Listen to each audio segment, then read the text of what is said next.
Imagine a world ruled by kings who believed they were chosen by God, where bread was scarce yet castles overflowed with gold. And one day the people said, "Enough." This is the story of liberty, chaos, and revolution. This is the French Revolution. Hit that subscribe button if you're passionate about history that shaped our world. And stay with us as we unpack how the flames of Paris lit the torch of modern democracy.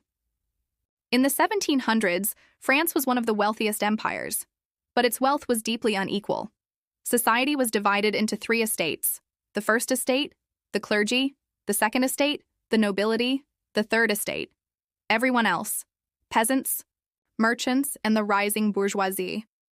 Despite being 98% of the population, the third estate bore almost all the taxes.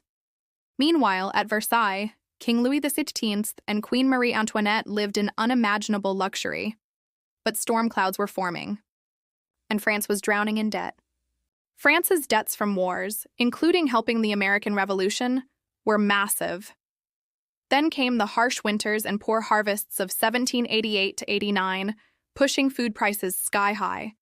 Bread riots erupted. People were starving. The king, he called a meeting of the Estates General for the first time in 175 years.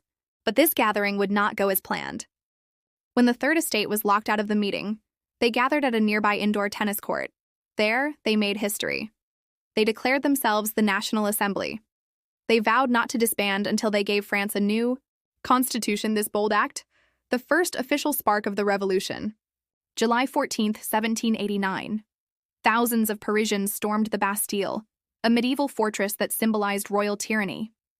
They weren't just looking for gunpowder, they were reclaiming power. The Bastille fell. Heads were raised on pikes. This became the Independence Day of France, a symbol of freedom. Inspired by Enlightenment thinkers like Voltaire, Rousseau, and Montesquieu, the National Assembly passed the Declaration of the Rights of Man and of the Citizen. It said, "All men are born free and equal. Sovereignty belongs to the people. Laws must express the general will." These were revolutionary ideas, and they would spread far beyond France. The revolution grew violent.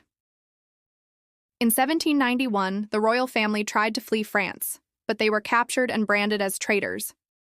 By 1792, France was at war with neighboring monarchies who feared revolution would spread.